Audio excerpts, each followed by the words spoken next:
Hello friends, so welcome back to our channel. तो friends, आज है हमारे वे ऑप्टिक्स का 8th लेक्चर और आज के लेक्चर में हम डिस्कस करने वाले हैं modifications in Young double slit experiment. Friends, हम देखेंगे कि अगर जो हमारा जो नॉर्मल सेटअप होता है ना यंग डबल स्लिट एक्सपेरिमेंट का, तो उसके अंदर कुछ चेंजेस करें। अगर जैसे कि हम जो पहले स्लिट्स यूज़ करते थे, मतलब स्ट्रिप्स यूज़ करते थे, उसकी जगह एक होल यूज़ करें तब क्या होगा, मतलब 2 होल यूज़ करें तब क्या होगा। या YDC के पूरे एक्सपेरिमेंट किसी पर्टिकुलर मीडियम के अंदर करें, जैसे कि वाटर हो गया या ग्लास हो गया, उसके अंदर तब क्या होगा इसके सेटअप के अंदर। और या तो फिर जो रे ऑफ लाइट जो पैरेलल आती थी स्लिट्स के अंदर, उसको किसी एंगल पर कर दें तब क्या होगा। ठीक है, ऐसे बहुत सारी कहानी है। मतलब जो YDC सेटअप के अंदर अगर हम चेंज करें तो उससे जो है कुछ इक्वेशन बदल जाती हैं और क्या क्या चेंजेस आते हैं उस वीडियो को आज उस पूरे वीडियो के अंदर हम सीखने वाले हैं।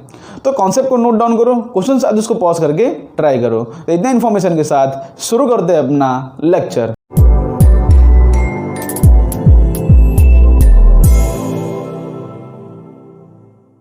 तो फ्रेंड्स, शुरू करते हैं अपना लेक्चर।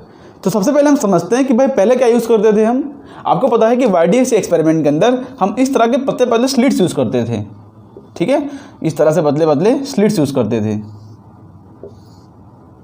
और उसको मैं 2D में दिखाने के लिए इस तरह से ड्रॉ करता था। ठीक है, उसको ही मैं 2D में दिखाने के लिए इस तरह से, लेकिन एक्चुअल में कोई होल थोड़ी था। ये आपको पता है कि होल नहीं था, ये पर्टिकुलर पतले पतले इस तरह से स्ट्रिप्स होते थे। ठीक है, इस तरह से स्ट्रिप्स होते थे, आपको याद हो तो। ठीक है, तो ये स्ट्रिप्स होते थे, मतलब 2 S1 S2 जो स्ट्रिप्स होते थे, मतलब स्लिट्स होते थे। ठीक है, इसकी वजह से जो वहाँ पे इंटरफेरेंस पैटर्न बनता था, आपको याद हो तो कैसे बनता था वो, एक ब्राइट एक डार्क बनता था और एक्चुअली में इस तरह से कोई पैटर्न निकल के आता था स्क्रीन के ऊपर।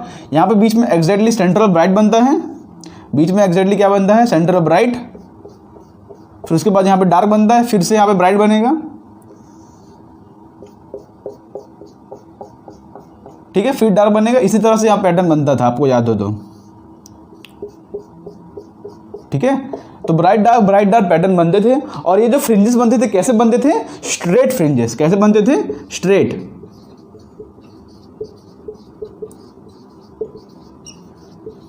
ठीक है, मतलब ये फ्रिंज का जो पैटर्न बनता था एग्जैक्टली स्ट्रेट बनता था। अब क्यों स्ट्रेट बनता था, उसका रीजन है बिकॉज यहाँ पर स्लिट्स थे ना, इसके हर एक पॉइंट एक सेकेंडरी सोर्स की तरह ऐड करते थे। आपको हर एक पॉइंट, मतलब इस तरह से स्लिट ड्रॉ करूं तो हर एक पॉइंट सेकेंडरी सोर्स की तरह ऐड करते थे। अगर ये पतले पतले स्लिट्स हो, इसको आप अगर 3D में इमेजिन करो, यहाँ से हर एक डायरेक्शन में इस तरह से रेज ऑफ लाइट निकल रही होंगी। ठीक है, ऐसा थोड़ी है कि पर्टिकुलर कोई पॉइंट है, ऐसा थोड़ी पर्टिकुलर कोई पॉइंट है। यहाँ से तो हर डायरेक्शन में से यहाँ वेवफ्रंट निकल रहा होगा ना, और वही वेवफ्रंट जो है यहाँ पे इंटरफेरेंस पैटर्न इस तरह से बनता था। जैसे मान लो कि इस पॉइंट के लिए, जैसे कि मान लो, अब पैटर्न एग्जैक्टली बनता कैसे होगा, जैसे कि यहाँ पर स्लिट्स हो इस तरह से, इसके हर एक पॉइंट एक सोर्स की तरह एक्ट कर रहे हैं, हर एक पॉइंट। ठीक है, हर एक पॉइंट। तो जैसे कि इसके सामने वाला जो पॉइंट होगा वहाँ पे मैक्सिमम बना होगा, इसके सामने वाला पॉइंट मैक्सिमा, इसके सामने वाला पॉइंट इधर मैक्सिमा, ये एग्जैक्टली बीच वाला इधर है। ठीक है, मतलब यहाँ पे हर एक पॉइंट के लिए एक एक सोर्स, मतलब है, हर एक पॉइंट के लिए एक एक सोर्स है। तो हर एक सोर्स की वजह से यहाँ पर इस तरह से ब्राइट स्पॉट बन रहा है और हमको ये पतला एक इस तरह से स्ट्रिप दिख रहा है, हमको इस तरह से पतला एक स्ट्रिप दिख रहा है। ठीक है, सारे पॉइंट के लिए capital D distance small d distance same है, सारे पॉइंट के लिए capital D small d distance same है। जैसे मान लो स्क्रीन है, तो यहाँ पर हर पॉइंट के लिए, मतलब स्ट्रिप होगा ना, इसको आप 3D में इमेजिन करो कि हर एक पॉइंट के लिए कैपिटल D डिस्टेंस सेम है, small d distance change same है, मतलब कुछ भी चेंज नहीं कर रहा है इसके अंदर। तो यहाँ पे इस तरह से हमको स्ट्रेट फ्रिंजेस मिलते थे। लेकिन क्या हो कि अगर ये स्लिट्स है, इसको हम पर्टिकुलर होल से रिप्लेस कर दें, क्या हो, यहाँ पे इसको हटाता हूँ, ये तो हमने सीखा हुआ है। पहला मॉडिफिकेशन क्या कर रहे हैं हम कि व्हाट इफ वी रिप्लेस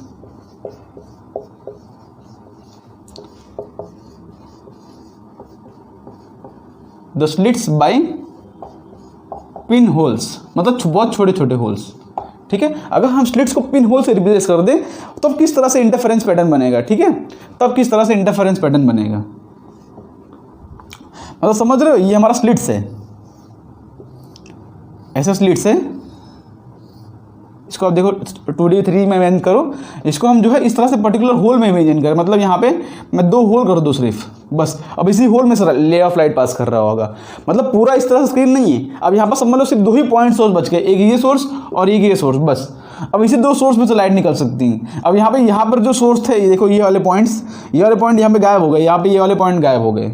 तो इसकी वजह से इंटरफेरेंस पैटर्न किस तरह से बनेगा स्क्रीन पे, इंटरफेरेंस पैटर्न किस तरह से बनेगा स्क्रीन में। देखो ये बात हमको सिर्फ जानने की ज़रूरत है। ये मतलब इसके ऊपर बहुत सारे क्वेश्चन नहीं आते, ये सिर्फ हमको पता होना चाहिए भाई कि अगर हम होल से रिप्लेस कर दें तो किस तरह से पैटर्न बनता है। तो उसको सिर्फ आपको पैटर्न पता होना चाहिए, बहुत ज़्यादा डिटेल में नहीं घुसना, लेकिन तो भी हम उसको समझाने की ट्राई करता हूँ। ओके, अब समझो कि यहाँ पे होल है, अब यहाँ पर स्लिट्स नहीं है, क्या है, होल है, और यहाँ पे मेरा स्क्रीन है।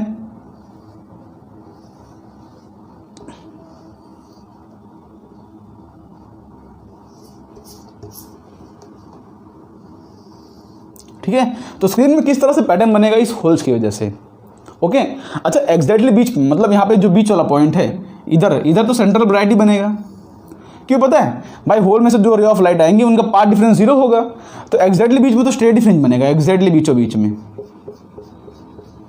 एग्जैक्टली बीचों बीच तो स्ट्रेट ही बनेगा। लेकिन अब थोड़े ऊपर जाएंगे तब क्या होगा, थोड़े ऊपर जाएंगे तब कहानी चेंज कर जाएगी। थोड़े ऊपर एक्चुअली ये भी थोड़ा बेंड होता है, लेकिन यहाँ पे एग्जैक्टली स्ट्रेट दिखता है, बिकॉज बहुत छोटे होते हैं ना, तो बीचों बीच वाला एग्जैक्टली स्ट्रेट दिखता है। लेकिन थोड़े ऊपर जाएंगे तो यहाँ पर पर्टिकुलर पता है हमको कैसे मिलता है, इस तरह से मिलता है, इस तरह से इसका पैटर्न मिलता है।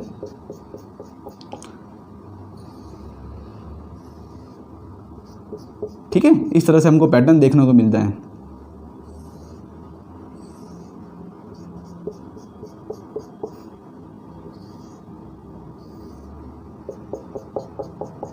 और ये जो पैटर्न होता है इसको हम क्या बोलते हैं, ये पैटर्न होता है इसको हम बोलते हैं family of hyperbola, family of hyperbola. जैसे आप स्क्रीन पर देख सकते हो कि अगर हम पर्टिकुलर कोई होल्स यूज़ करें तो हमको इस तरह से फैमिली ऑफ हाइपरबोला मिलता है।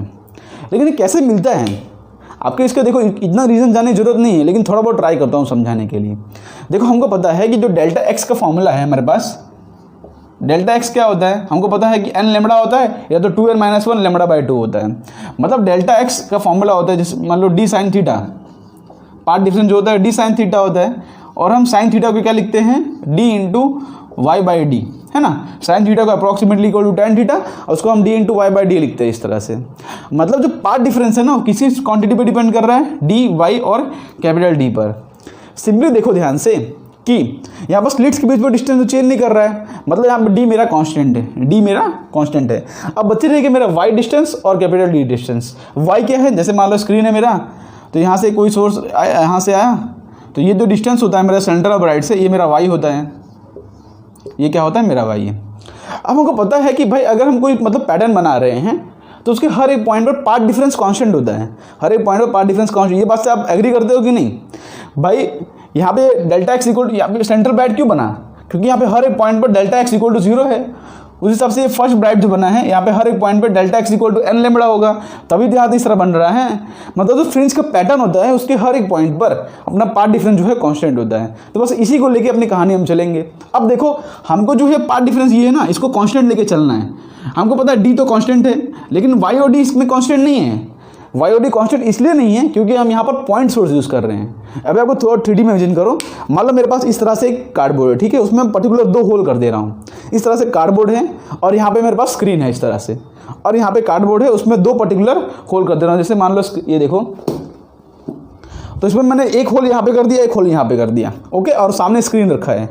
तो एग्जैक्टली बीचों बीच वाला पॉइंट, स्क्रीन के बीचों बीच वाला पॉइंट, इसकी वजह से और इसकी वजह से, दोनों की वजह से पार्ट डिफरेंस 0 होगा। चलो वहाँ पे इस तरह मिल गया। लेकिन अगर मैं थोड़ा दूर मूव करूँ, अगर मैं थोड़ा यहाँ पे मूव करूँ, जैसे कि मान लो यहाँ पर देखो एग्जैक्टली, लेकिन थोड़ा दूर मूव करने लगूँ अगर, तो क्या होगा, क्या चेंज करेगा बताओ। अब देखो इस पॉइंट और ये पॉइंट तो फिक्स है ना, अब पूरा स्लिट थोड़ी है, खाली 2 होल ही तो हैं।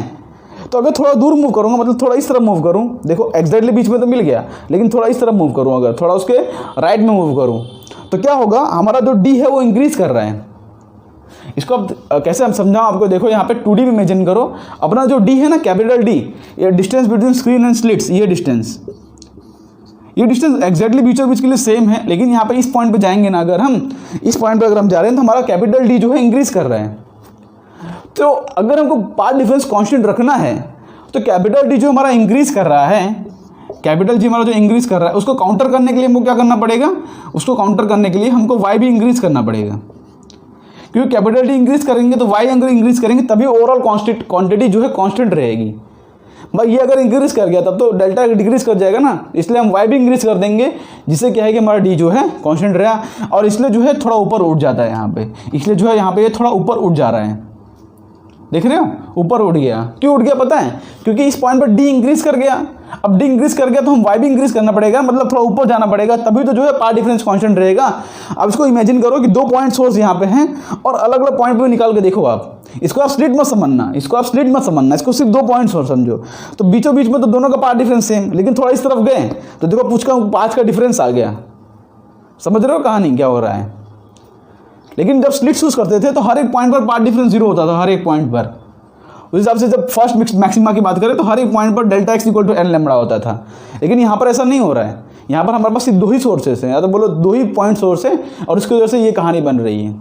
अगर आपको नहीं भी समझ में आ रहा तो कुछ नहीं, आप इसको याद रख सकते हो कि अगर हम स्प्लिट्स की जगह होल यूज़ करें, जो कि मतलब इसके स्क्रीन के पैरेलल रखा हो, तो हमको मिलता है फैमिली ऑफ हाइपरबोला। तो हमको क्या मिलता है? Family of hyperbola. थोड़ा बहुत समझाने की कोशिश की, एक बार फिर से समझ लो क्या बोला मैंने, कि भाई अगर डी इंक्रीज करेगा तो वाई भी इंक्रीज कर देंगे। इसको दूसरी तरह से भी समझ सकते हो। कैसे समझ सकते हो? कि किसी पॉइंट में पार्ट डिफरेंस क्या होगा, मान लो मेरा S1 सोर्स है, ये S2 सोर्स है, और मेरा पॉइंट P है, तो किसी पॉइंट में पार्ट डिफरेंस क्या होगा? Delta x equal to S1P minus S2P, delta x equal to S1P minus S2P किसी भी पॉइंट पर। तो अगर हम सिर्फ देखो डेल्टा एक्स इक्वल टू 0 की बात करूँ या delta x equal to N lambda बात करूँ, तो इसके हर एक पॉइंट पर क्या होगा कि पार्ट डिफरेंस अपना कांस्टेंट होगा। मतलब क्या है कि अब देखो कि S1P एक डिस्टेंस है, S2P एक डिस्टेंस है, तो डिफरेंस ऑफ डिस्टेंस किसी पॉइंट पर कांस्टेंट हो तो वो जो इक्वेशन होता है अपना हाइपरबोला का निकल के आता है। आपको याद हो कि हाइपरबोला इस तरह बनता था, देखो हाइपरबोला इस तरह बनता है भाई। मेरा ये मेरा फोकस होता था F1 और ये मेरा फोकस होता है F2। तो इस F1 से एक रे ऑफ लाइट लेके जाऊँ और इस F2 से एक रे ऑफ लाइट लेके आऊँ। मान लो अपना ये डिस्टेंस अपना D1 है, ये डिस्टेंस अपना D2 है। तो D1 माइनस D2 हर एक पॉइंट के लिए कांस्टेंट होता है। जैसे यहाँ पर इस पॉइंट को कंसीडर करूँ अगर मैं, तो यहाँ पर ये अपना D1 है और ये देखो D1 D2 बदल सकते हैं लेकिन उनके डिस्टेंस कांस्टेंट रहेगा, ठीक है। उसके बीच में जो D1 माइनस D2 है ये हमेशा कांस्टेंट रहेगा। जैसे मान लो अगर D1 7 है, अगर ये मान लो D2 5 है तो अपना आंसर 2 आएगा। तो अगर ये D जो है 5 हो जाएगा ना तो ये D2 अपने आप 3 हो जाएगा, तो अपना आंसर 2 हमेशा आएगा।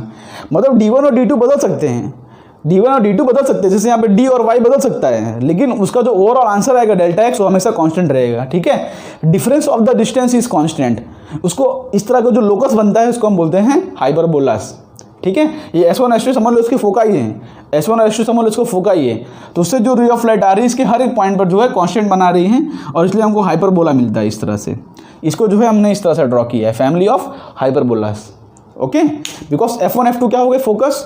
अब उसे चाहे कोई भी पॉइंट लो, जैसे ये पॉइंट ले रहा हूँ मैं, अगर देखो D1 इंक्रीज कर रहा है तो डेफिनेटली D2 भी इंक्रीज कर गया, तो ओवरऑल जो डिस्टेंस रहेगा वो कांस्टेंट ही रहेगा, किसी भी पॉइंट पर ले लो, ठीक है। इस तरह से होता है, ओके। तो पहला तो समझ गए कि अगर होल से रिप्लेस कर देंगे तो फैमिली ऑफ हाइपरबोला बनेगा। नहीं भी समझ पड़ा हो तो याद रख सकते हो इसको फैमिली ऑफ हाइपरबोला, कोई दिक्कत वाली बात नहीं, बिकॉज इसके बेस पे क्वेश्चन नहीं आते। हाँ, लेकिन ये डायरेक्टली आ सकता है कैसा पैटर्न बनेगा, ओके। अब सेकंड क्या होगा कि अगर ये जो पिन होल्स है ना, मतलब पॉइंट सोर्सेस हैं, इसको हम जो है परपेंडिकुलर रख दे, ठीक है। If point sources are kept perpendicular to screen, ठीक है। अगर यही सोर्स को हम स्क्रीन के परपेंडिकुलर रख दे तब कैसा बनेगा, ठीक है। जैसे मान लो मेरे पास स्क्रीन है यहाँ पे और ये मेरा S1 सोर्स है और ये मेरा S2 सोर्स है। आपको याद है तो हमने पिछले लेक्चर में इसके बेस पे क्वेश्चन भी किया था एक, कि भाई S1 S2 सोर्स इस तरह से रखा हो, ठीक है। S1 S2 सोर्स इस तरह से रखा हो तो किस तरह का पैटर्न बनता है यहाँ पे। मान लो मेरा स्क्रीन है जिसको मैं आपको XY प्लेन में दिखा रहा हूँ, इसको समझो इस तरह से XY प्लेन है, ये मेरा X प्लेन है और ये मेरा Y प्लेन है, इस तरह से, ठीक है। तो भाई S1 और S2 सोर्स हो और मेरे पास यहाँ पे स्क्रीन है तो किस तरह का पैटर्न बन के आएगा, किस तरह का पैटर्न बनेगा, इसको सोचो। बहुत इजी है ये वाला बहुत इजी है। देखो मान लो किसी एक पॉइंट पर, जैसे कि इस पॉइंट पर लेके चलो मैं, ठीक है। मान लो किसी एक पॉइंट पर यहाँ पर मान लो फर्स्ट मैक्सिमा बन रहा है, ठीक है। मान लो यहाँ पर क्या बन रहा है? First maxima. भाई फर्स्ट मैक्सिमा कैसे बनेगा कि इनके बीच में जो पाथ डिफरेंस है, पाथ का डिफरेंस कैसे होगा, ये डिस्टेंस माइनस ये डिस्टेंस, जो पाथ का डिफरेंस है एन लैम्बडा बराबर हो जाए तो यहाँ पे बनेगा मैक्सिमा। तो बताओ इस पॉइंट को मैं कैसे मूव करूँ पूरे स्क्रीन पर, जिससे क्या है कि हर पॉइंट पर जो है delta x equal to N lambda बने। कैसे मूव करो इसको, कैसा इक्वेशन बनेगा, यहाँ पर सर्कल बनेगा, इलिप्स बनेगा, हाइपरबोला, पैराबोला, कैसा बनेगा। तो एग्जैक्टली इस पॉइंट को अगर मैं पकड़ के सर्कुलर में घुमाऊँ ना, जैसे इस तरह से, जैसे यहाँ पर एक पॉइंट होगा, ठीक है, उसी हिसाब से देखो इस तरह से, तो ये पॉइंट को पकड़ के इस तरह से मैं सर्कल में घुमाऊँ, अगर आप देखो 2D में देखो 3D में, तो यहाँ पर हमको जो है इस तरह से प्लेन में बनेगा। थोड़ा इसको आप अच्छे समझने को, इसको आप 3D में इमेजिन करो, 3D में।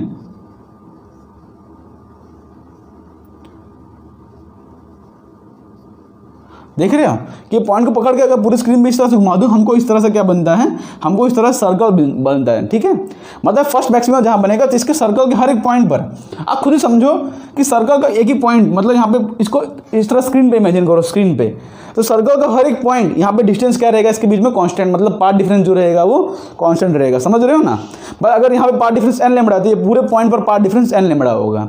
तो यहाँ पर जो इंटरफेरेंस पैटर्न बन के आता है ना, वो कुछ इस तरह से बन के आता है, कॉन्सेंट्रिक सर्कल मिलते हैं हमको, ठीक है, मतलब इस तरह से कॉन्सेंट्रिक सर्कल मिलता है। ओके,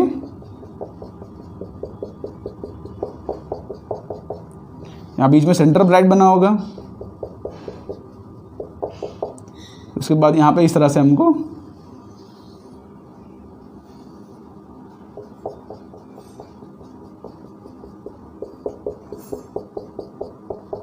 ओके, तो इस तरह से हमको कॉन्सेंट्रिक सर्कल मिलते हैं। जैसा कि आप स्क्रीन पर देख सकते हो कि अगर भाई हम 2 पॉइंट सोर्स यूज़ करें तो हमको किस तरह से पैटर्न मिलता है, कॉन्सेंट्रिक सर्कल्स। ओके, तो आई होप से ये समझ पड़ा होगा। भाई किसी पॉइंट पर उसको पकड़ के इस तरह से घुमाओ कि हमको जो है डिस्टेंस कांस्टेंट रहे, मतलब यहाँ पे पाथ डिफरेंस जो है कांस्टेंट रहे, तो हमको इस तरह से सर्कल मिलेगा। अब इसको 3D में इमेजिन करोगे ना, और 2 पॉइंट सोर्सेस को उसके परपेंडिकुलर रखो और देखो किस तरह से कैसे पैटर्न मिल रहा है हमको, तो कॉन्सेंट्रिक सर्कल मिलेगा। ओके, इसके बेस में IIT JEE में क्वेश्चन भी आ चुका है। कैसे आया क्वेश्चन पता है, आपको दिखाता हूँ मैं। देखो डायरेक्टली तो क्वेश्चन आ सकते हैं, लेकिन क्या किया था, एक बार बहुत ट्रिकी क्वेश्चन आया था। वो कैसा क्वेश्चन था आपको थोड़ा बहुत दिखाता हूँ, आपको समझ पड़ेगा। उन्होंने क्या किया था, उन्होंने बोला था यहाँ पर मेरे पास समझ लो स्क्रीन है, यहाँ पर क्या है, स्क्रीन है। ओके, यहाँ पर क्या है, स्क्रीन है, और यहाँ पर एक सोर्स ऑफ लाइट है, मतलब यहाँ पे एक एस सोर्स ऑफ लाइट है, और यहाँ पर रखा गया एक मिरर।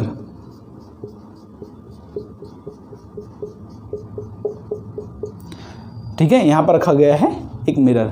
अब ये है अपना स्क्रीन, ये अपना स्क्रीन। ओके, तो क्वेश्चन इनको ये पूछा गया था कि ये सोर्स ऑफ लाइट की वजह से स्क्रीन पे कैसा पैटर्न बनेगा। क्वेश्चन क्या पूछा गया था, इस सोर्स ऑफ लाइट की वजह से स्क्रीन पे कैसा पैटर्न बनेगा।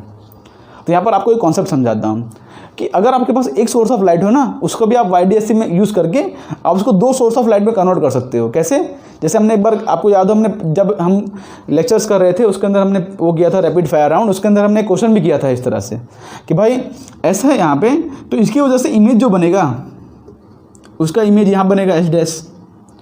अब भाई इसी ऑब्जेक्ट की वजह से यहाँ पे इमेज बना है, ये क्या है, इसका इमेज है, ये क्या है, इसका इमेज है। ठीक है, एक्चुअली तो सोर्स एक ही था, लेकिन हमने मिरर रख दिया तो एस सोर्स का यहाँ पे बन गया इमेज। तो ध्यान से देखोगे कि अपना पर्टिकुलर स्क्रीन है ना, तो स्क्रीन के परपेंडिकुलर 2 सोर्सेस रखे हैं, पिछली वाली कहानी है, बस खाली इसका थोड़ा इस तरह से इसको घुमा दिया है। ये अपना स्क्रीन है, देखो स्क्रीन के परपेंडिकुलर 2 सोर्सेस रखे हुए हैं, तो ये 2 सोर्स की वजह से स्क्रीन पर कैसे पैटर्न बनेगा, इस तरह से सर्कुलर पैटर्न बनेगा। समझ रहे हो, इसको 3D में देखो कैसे पैटर्न बनेगा, इस तरह से सर्कुलर पैटर्न बनेगा। आप समझ रहे हो, इसको आप इस तरह से देखो, इस तरह से रखा गया स्क्रीन, तो कैसे यहाँ पे सर्कल्स बनेंगे। तो इस तरह क्वेश्चन पूछा गया था मिरर रखे। और भी क्वेश्चन थे इसके अंदर, देखो ये 10 मार्क्स के अंदर क्वेश्चन आया था, इसके 3 क्वेश्चन थे, लेकिन एक क्वेश्चन जो है शेप ऑफ फ्रिंज में था, मतलब किस तरह का शेप बनेगा फ्रिंजेस का। तो कैसा शेप बना है, यहाँ पे सर्कल्स बनाए। हम एक सोर्स ऑफ लाइट को 2 सोर्स ऑफ लाइट में हमने कन्वर्ट किया, और एक कैसा सोर्स है, ये कोहेरेंट सोर्स है। कोहेरेंट मतलब भाई कोहेरेंट सोर्स इसलिए है क्योंकि इसी सोर्स का तो इमेज है, ये भाई इसी सोर्स का तो इमेज बना है यहाँ पे। तो जो रे ऑफ लाइट यहाँ पे आ रही वही रे ऑफ लाइट, तो यही है, मतलब क्या है कि सोर्सेस कोहेरेंट है, इसकी फ्रीक्वेंसी कांस्टेंट हो, ठीक है, फ्रीक्वेंसी सेम हो, इस तरह से कहानी होती है। समझ गए ना, इस तरह से क्वेश्चन आया था। तो ऐसे और भी क्वेश्चन आ सकते हैं। ओके, तो इसके बेस पे ऐसे बहुत सारे क्वेश्चन आते हैं भाई कि इसके बीच में मान लो कि जैसे कि यहाँ पे स्क्रीन रखा गया है, ठीक है, और ये अपना डिस्टेंस d दिया है। तो अगर बोल दूँ d इक्वल टू 5 लैम्बडा है, अगर बोल दूँ d इक्वल टू 5 लैम्बडा है, तो एग्जैक्टली बीच में यहाँ पे क्या बनेगा, यहाँ पे बताओ मैक्सिमम बनेगा कि मिनिमा? एग्जैक्टली बीच में क्या बनेगा, मैक्सिमा या मिनिमा? तो भाई इधर इस पॉइंट पर मान लो ये पॉइंट है, इस पॉइंट पर पाथ डिफरेंस क्या होगा? देखो ये अपना S1 है, मान लो ये अपना S2 है, तो पाथ का डिफरेंस ये पॉइंट P, तो पाथ का डिफरेंस जो होता है वो S1P माइनस S2P होता है, S2P माइनस S1P। तो S2P में से S1P निकालेंगे तो यही तो बचेगा अपना, ये अपना D के इक्वल आ गया। पाथ डिफरेंस किसके इक्वल आ गया? D के इक्वल। भाई ये डिस्टेंस में से सॉरी पूरा डिस्टेंस में से इतना माइनस कर दूं तो बचेगा तो क्या, स्मॉल d डिस्टेंस ही ना, तो वही हो गया अपना पाथ का डिफरेंस। तो यहाँ पे पाथ का डिफरेंस d है और d इक्वल टू क्या है, 5 लैम्बडा। मतलब क्या है कि इस P पॉइंट पर पाथ डिफरेंस है 5 लैम्बडा। मतलब क्या है कि P पॉइंट पर क्या बना होगा, मैक्सिमा बना होगा। P पॉइंट पर क्या बना होगा, मैक्सिमा। ऐसे बहुत सारे क्वेश्चंस आते हैं जो कि हम रैपिड फायर राउंड में लेंगे, लेकिन अभी हम जो है शेप ऑफ फ्रिंज देख रहे हैं, तो इस तरह से इसका शेप बनता है। हमने 3 तरीके का देखे हैं कि भाई अगर जो है मतलब कि स्लिट्स की जगह पे अगर हम जो है पॉइंट सोर्सेस को रिप्लेस कर दें, मतलब पिन होल से रिप्लेस कर दें, तब जो है हमको हाइपरबोला मिलेगा। अगर वो पैरेलल रखा हुआ है, तो अगर परपेंडिकुलर रखा हुआ है हमको सर्कुलर फ्रिंजेस मिलेंगे। क्या मिलेंगे, सर्कुलर फ्रिंजेस। ये सर्कुलर फ्रिंजेस ज़्यादा इंपॉर्टेंट है। ओके, इसको याद रखो, हाइपरबोला वाला सिर्फ आपको याद रहेगा तो भी चल जाएगा। ओके, तो पहला कॉन्सेप्ट क्लियर है। पहला मॉडिफिकेशन हमने क्या किया कि हमने स्लिट्स को अलग अलग पोजीशन पर रखा, कभी स्लिट्स को चेंज कर दिया, कभी स्लिट्स का पोजीशन चेंज किया। तो ये पहला मॉडिफिकेशन था, हमने देखा। अब सेकंड मॉडिफिकेशन देखते हैं कि व्हाट हैपन्स, ये भी इंपॉर्टेंट है, बहुत ध्यान से समझना है इसको। If we use white light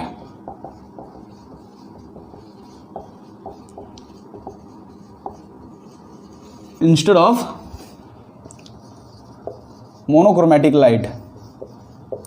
आपको पता है कि हम जो IDS से एक्सपेरिमेंट करते हैं उसके अंदर हम मोनोक्रोमेटिक लाइट यूज़ करते हैं, मतलब सिंगल वेवलेंथ ऑफ लाइट, ठीक है, single colour single wavelength of light use करते हैं। तो हमको इंटरफेरेंस पैटर्न जो है उसी कलर का दिखता है पूरी स्क्रीन पे। लेकिन अगर हम वाइट लाइट यूज़ करें तब क्या होगा? देखो वाइट लाइट के ऊपर क्या होगा उसको समझने से पहले हम समझते हैं कि भाई अगर हम 2 वेवलेंथ ऑफ लाइट यूज़ करें तो मतलब मान लो मेरे पास यहाँ पे सोर्स S1 है, यहाँ पे एक सोर्स ये देखो S1 और S2 सोर्स है। मान लो इसका वेवलेंथ जो है λ1 है और इसका वेवलेंथ जो है λ2 है, और ये मेरा स्क्रीन है। तो स्क्रीन में क्या होगा, एग्जैक्टली बीचों बीच क्या होगा, एग्जैक्टली बीचों बीच, ठीक है।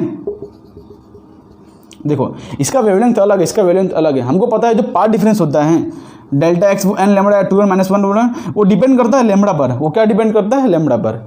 लेकिन क्या है कि यहाँ पर तो पाथ सेम है। देखो ये डिस्टेंस और ये डिस्टेंस सेम ही है, ये डिस्टेंस और ये डिस्टेंस सेम है।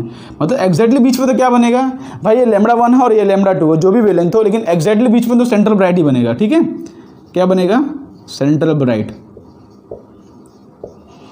क्यों पता है, क्योंकि एग्जैक्टली बीच में क्या है कि डेल्टा एक्स इक्वल टू 0 है, क्योंकि ये भी सेम डिस्टेंस ट्रैवल कर रहा है और ये भी सेम डिस्टेंस ट्रैवल कर रहा है। अब बताओ थोड़े ऊपर वाले पॉइंट पे क्या होगा, थोड़े ऊपर वाले पॉइंट पे क्या होगा, यहाँ पर क्या यहाँ पर दोनों की वजह से मैक्सिमम बनेगा, यहाँ पर रे 1 और रे 2 दोनों की वजह से यहाँ पे मैक्सिमम बनेगा क्या? नहीं, ऐसा नहीं होगा भाई। दोनों के लैम्बडा अलग अलग हैं, मतलब दोनों के मैक्सिमम वाला पॉइंट देखो हम लिखेंगे n λ1 और सेकंड वाले का जो मैक्सिमम होगा उसको हम लिखेंगे n λ2। मतलब दोनों का जो मैक्सिमम वाला पॉइंट है ना वो अलग अलग है, मतलब मैक्सिमम दोनों बनाएंगे। लेकिन मान लो जिसका वेवलेंथ कम होगा उसका मैक्सिमम जल्दी बनेगा। देखो हमको पता है कि y इक्वल टू क्या होता है, y इक्वल टू होता है λd/d। तो जिसका लैम्बडा कम होगा उसका y भी कम होगा। मतलब मान लो कि अगर λ1 इज ग्रेटर देन λ2, मतलब क्या है कि λ2 कम है, λ2 कम मतलब कि यहाँ पे जो मैक्सिमम बनेगा वो ड्यू टू λ2 बनेगा, ठीक है। मैक्सिमम बनेगा ड्यू टू λ2, और यहाँ उसके बाद जो मैक्सिमम बनेगा वो ड्यू टू λ1 बनेगा, क्योंकि उसका जो है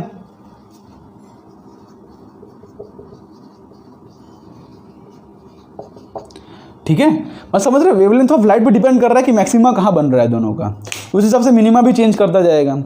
लेकिन क्या है कि कोई एक ऐसा जगह आता है जैसे कि मान लो कि मैक्सिमा ड्यू टू लैम्बडा, ये फर्स्ट मैक्सिमा है, ठीक है, फर्स्ट। उसके बाद क्या होगा कि यहाँ पर इसका सेकंड मैक्सिमा बनेगा, second maxima due to lambda 1, तो यहाँ पर बन जाएगा second maxima due to lambda 2।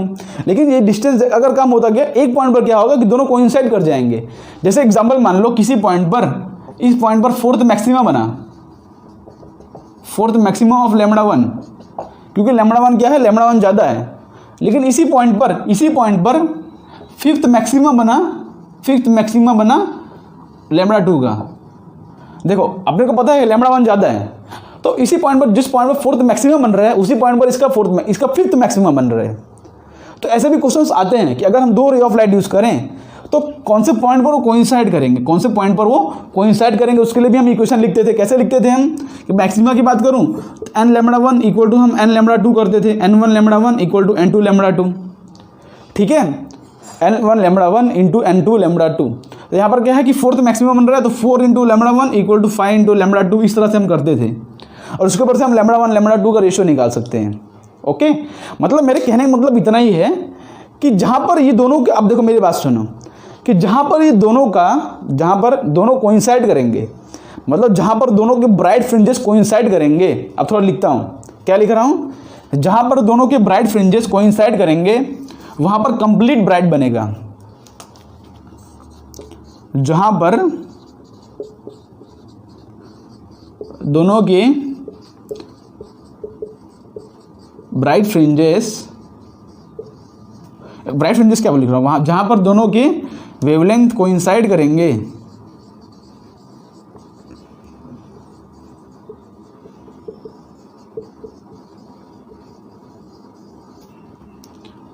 वहाँ पर क्या बनेगा,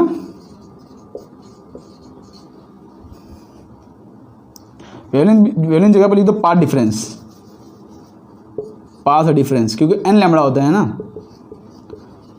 जहाँ पर दोनों के पाथ डिफरेंस कोइंसाइड करेंगे वहाँ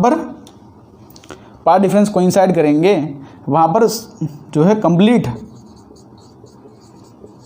ब्राइट और कंप्लीट डार्क बनेगा। भाई पाथ डिफरेंस n लैम्बडा होगा, डार्क ब्राइट बनेगा, 2n - 1 लैम्बडा बाई 2 होगा तो डार्क बनेगा। ठीक है, जैसे हम ब्राइट अगर ढूंढना हो कि यहाँ पर जहाँ पर दोनों के डार्क फ्रिंजेस को इंसाइड करेंगे तो कैसे निकालेंगे हम, तो हम निकालेंगे 2n - 1 into lambda 1/2 equal to 2m - 1 into lambda 2/2, इस तरह से करके हम जो है निकाल सकते हैं वो पॉइंट। ओके, आप पाथ डिफरेंस को कंपेयर कर सकते हो। लेकिन सोचो किसी पॉइंट पर, जैसे मान लो कोई रैंडम पॉइंट ले रहा हूँ, तो किसी का मैक्सिमा है किसी का मिनिमा है, तो वहाँ पर हमको हल्का हल्का ब्राइट दिखेगा, हल्का हल्का डार्क दिखेगा। मतलब समझ रहे हो, आपको ना ही एग्जैक्टली पूरा ब्राइट दिखेगा ना ही पूरा डार्क दिखेगा, आपको दो उनके बीच का रेंज दिखेगा। हाँ, लेकिन जहाँ पर कोइंसाइड करेंगे, अगर दोनों के डार्क कोइंसाइड कर रहे हैं तो वहाँ पर आपको कंप्लीट डार्क दिखेगा, जहाँ पर दोनों के ब्राइट कोइंसाइड कर रहे हैं वहाँ पर कंप्लीट ब्राइट दिखेगा। समझ रहे हो, ये तो होती है कि हम दो रे ऑफ लाइट यूज़ करें तो मतलब बाइक्रोमेटिक रे ऑफ लाइट।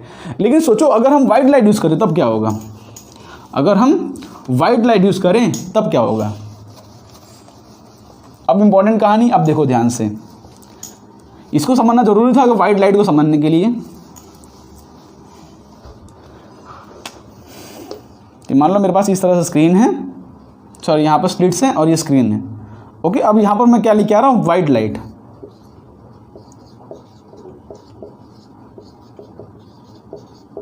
अब वाइट लाइट मतलब क्या है कि इसके अंदर सातों कलर होंगे भाई, विबग्योर पूरा कलर होगा इसके अंदर। और दूसरी बात, अभी तक हम जो YDSC एक्सपेरिमेंट में यूज़ करते थे, हम मोनोक्रोमेटिक लाइट यूज़ करते हैं। मोनोक्रोमेटिक मतलब अगर उसका पर्टिकुलर मतलब समझना है तो single wavelength of light. Monochromatic मतलब ये मत समझना कि सिंगल कलर। भाई आपको पता हो कि अगर हम सिंगल कलर भी फिक्स कर दें, जैसे मान लो मैं अगर येलो कलर फिक्स कर दूँ, तो जो हमारा इलेक्ट्रोमैग्नेटिक वेव्स का स्पेक्ट्रम होता है उसके अंदर येलो कलर का भी रेंज होता है। जैसे मान लो कि 400 एंगस्ट्रॉम से लेके 600 एंगस्ट्रॉम, इतना उसका रेंज होता है ना। समझ रहे हो मेरी बात, 4000 एंगस्ट्रॉम से लेके 6000 एंगस्ट्रॉम तक। ऐसे मान लो एग्जांपल, कि अभी एग्जैक्टली नहीं बोल रहा हूँ, पर येलो कलर के भी रेंज होते हैं। मतलब कलर फिक्स करने के बाद भी बहुत सारे वेवलेंथ पॉसिबल है उसके अंदर। तो एग्जैक्टली अगर मोनोक्रोमेटिक बोलूँ ना, तब समझना सिंगल वेवलेंथ मतलब सिंगल कलर का भी सिंगल वेवलेंथ। एक कलर के भी बहुत सारे वैल्यूज पॉसिबल हैं, बहुत सारे इसका रेंज पॉसिबल है। लेकिन पर्टिकुलर कलर का अगर पर्टिकुलर वैल्यू, पर्टिकुलर कलर का पर्टिकुलर वेवलेंथ यूज़ करूँ तो उसको हम बोलते हैं मोनोक्रोमेटिक लाइट। लेकिन अब तो हम यूज़ कर रहे हैं वाइट लाइट। अब सोचो वाइट लाइट का रेंज क्या होता है, 3800 एंगस्ट्रॉम से लेके 7200 एंगस्ट्रॉम तक, ये पूरा रेंज होता है। ठीक है, ये पूरा 7800 एंगस्ट्रॉम। तो ये पूरा रेंज होता है। लेकिन क्या हो अगर हम वाइड लाइट इतनी सारे रेंज के अंदर कितने सारे वेवलेंथ ऑफ लाइट होंगे। बस रेड होगा, रेड के भी कितने सारे वेवलेंथ होंगे। वायलेट होगा मतलब उसके भी कितने सारे वेवलेंथ होंगे। मतलब यहाँ पर इन्फानाइट वेवलेंथ ऑफ लाइट्स आ रही हैं, इन्फानाइट वेवलेंथ ऑफ लाइट। तो एग्जैक्टली बीच पे क्या होगा बताऊँ। तो यहाँ पर एग्जैक्टली बीच में तो हमको व्हाइट स्पॉट दिखेगा। क्या दिखेगा हमको एग्जैक्टली बीच में? White spot. अब व्हाइट स्पॉट इसलिए हमको दिखेगा यहाँ पे क्योंकि और पता है एग्जैक्टली जो बीचों बीच हो रहा है ना, वहाँ पर जितनी वेवलेंथ ऑफ इन्फानाइट जो वेवलेंथ ऑफ लाइट आ रही है ना, यहाँ पे कोइंसाइड कर रही हैं। इन्फानाइट वेवलेंथ ऑफ लाइट यहाँ पे कोइंसाइड कर रही हैं। अच्छा बताओ कि एग्जैक्टली बीचों बीच के अलावा और कहीं व्हाइट हमको दिखेगा? मतलब ऊपर या नीचे और कहीं हमको व्हाइट दिखेगा? सोचो थोड़ा कि एग्जैक्टली बीचों बीच में क्या हुआ कि सारे देखो दोनों ने पाथ डिफरेंस सेम ही ट्रैवल किया है, ठीक है। बिकॉज यहाँ पे तो पाथ डिफरेंस 0 होता तो लैम्बडा वैम्बडा कहानी आती ही नहीं। तो बीच में तो वेवलेंथ ऑफ लाइट चाहे जो भी यहाँ पे कितने भी वेवलेंथ ऑफ लाइट डिस्क करो, एग्जैक्टली बीच में तो जो कलर है वही कलर हमको दिखेगा। लेकिन और किसी पॉइंट पर हमको व्हाइट स्पॉट दिखेगा? अच्छा व्हाइट स्पॉट कब दिखता है? व्हाइट स्पॉट तभी दिखेगा जब सारी वेवलेंथ ऑफ लाइट उस पॉइंट पे कोइंसाइड करेंगी। तो भाई सोचो इसके अंदर इन्फानाइट सोर्स ऑफ लाइट है, मतलब इन्फानाइट वेवलेंथ है। तो इन्फानाइट वेवलेंथ कौन से पॉइंट पर कोइंसाइड करेंगे? सबका लैम्बडा अलग अलग है, सबके वेवलेंथ कितने सारे रेंज के अंदर हैं। तो ऐसा कोई भी पॉइंट हमको और नहीं मिलेगा स्क्रीन के ऊपर जहां पर जो है सारे वेवलेंथ ऑफ लाइट कोइंसाइड करें। भाई सबका लैम्बडा अलग अलग है, सबके लिए ब्राइट फ्रिंज अलग बनेगा, डार्क फ्रिंज अलग बनेगा। तो इन्फानाइट सोर्स एक जगह कोइंसाइड करें, ऐसा पॉसिबल है क्या? दो थे तब तो हम कोइंसाइड करा देते थे, n λ1 = n λ2। लेकिन इन्फानाइट सारे एक ही जगह पर एक ही पॉइंट पर कोइंसाइड करें तो इसकी प्रोबेबिलिटी ऑलमोस्ट 0 होती है, ठीक है। मतलब सारे कोई भी जगह पर कोइंसाइड नहीं करेंगे। ओके, तो हमको जो एग्जैक्टली बीचों बीच पर ही हमको व्हाइट स्पॉट मिलता है और इसको यूज़ करते पता है आपको पता है कि व्हाइट लाइट तो हम यूज़ नहीं करते YDSC में, लेकिन हम जितने सारे सेटअप करते हैं उसके अंदर पता है एग्जैक्टली तो YDSC में व्हाइट लाइट यूज़ होता है। क्यों पता है? हमको सेंटर ऑफ ब्राइट ढूंढने के लिए। आपको पता है यहाँ पर व्हाइट स्पॉट बना और ये क्या है? अपना सेंटर ऑफ ब्राइट है। ये क्या है? अपना सेंटर ऑफ ब्राइट है। तो व्हाइट लाइट का यूज़ इसलिए किया जाता है कि जो YDSC एक्सपेरिमेंट है उसके अंदर हम सेंटर ऑफ ब्राइट स्पॉट ढूंढ सकें। भाई अलग अलग सेटअप कर रहे हो, S1 S2 बदल रहे हो, कभी टेढ़ा कर रहे हो, कभी मेढ़ा कर रहे हो, तो आप व्हाइट लाइट यूज करोगे ना, तो जिस पॉइंट पर आपको व्हाइट दिखा वही अपना सेंटर ऑफ ब्राइट। क्या बोला मैंने? जिस पॉइंट पर आपको व्हाइट दिखा वही है क्या? अपना सेंटर ऑफ ब्राइट। क्योंकि और किसी पॉइंट पर तो कोइंसाइड करेगा ही नहीं। सारे वेवलेंथ ऑफ लाइट कैसे कोइंसाइड कर सकते हैं किसी पॉइंट पर? लेकिन जिस पॉइंट पर कोइंसाइड कर रहे हैं वो क्या है? अपना पाथ डिफरेंस 0 वाला पॉइंट है और वही अपना सेंटर ऑफ ब्राइट। इससे जो व्हाइट लाइट होता है ना, यहाँ पर लिख लो कि व्हाइट लाइट इज यूज्ड, ये क्वेश्चन आया हुआ है IIT में। हाँ, white light is used in detection of central bright spot, central bright spot in YDSC। Central bright ढूंढने के लिए हम जो है व्हाइट लाइट यूज करते हैं। तो व्हाइट लाइट का ये काम है। चलो इतनी बात समझ गए। अच्छा लेकिन ये बताओ कि इसके थोड़ा ऊपर जाएंगे तो यहाँ क्या बनेगा? इसके थोड़ा ऊपर जाएंगे तो कौन सा कलर ऑफ लाइट दिखेगा?